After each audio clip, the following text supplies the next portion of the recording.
Mke wa aliyekuwa kiongozi mkuu wa Iran Ayatollah Ali Khamenei amefariki dunia baada ya kujeruhiwa katika mashambulizi ya pamoja ya Marekani na Israel yaliyofanyika Jumamosi, kwa mujibu wa televisheni ya taifa ya Iran. Katika chapisho kwenye mtandao wa kijamii wa X Jumatatu asubuhi, kituo cha televisheni cha taifa la Iran Press TV kilisema kuwa mke wa kiongozi huyo marehemu alikuwa amejeruhiwa katika shambulizi la Marekani na Israel na baadaye alifariki kutokana na majeraha hayo.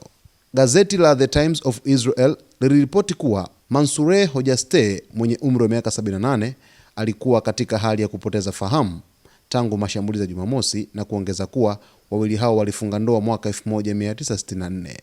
Mwisho mwa wiki, Marekani na Israel zilianzisha mashambulizi dhidi ya Iran baada ya wiki kadhaa za mvutano kati ya nchi hizo mbili.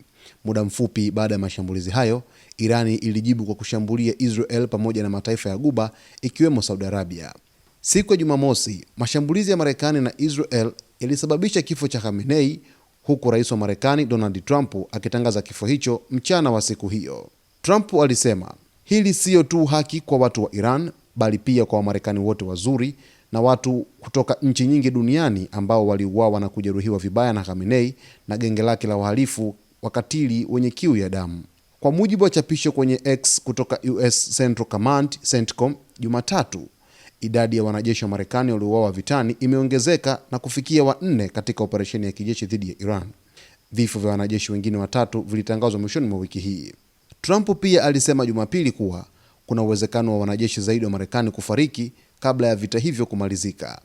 Aliyekuwa mke wa kiongozi mkuu wa Iran Ayatollah Ali Khamenei, Mansoureh Hojasteh Bagrizadeh, amefariki dunia naye baada ya kujeruhiwa vibaya katika mashambulizi ambayo yalifanyika akiwa na mume wake siku ya tarehe 28 mwezi wa pili mwaka 2026. Sasa taarifa kutoka vyombo vya habari vya serikali nchini Iran vimethibitisha kifo cha aliyekuwa mke wa Ayatollah Ali Khamenei ambaye ni Mansoureh Hojasteh Bagrizadeh. Ni simanzi nzito nchini Iran kumpoteza kiongozi mkuu wa kidini katika taifa hilo pamoja na mke wake kwa pamoja. Basi kwa taarifa zaidi, mtazamaji wetu, ni kuombe uendelee kuwa nasi wakati wote kwa kusubscribe channel yetu, kulike, kucomment pamoja na kushare.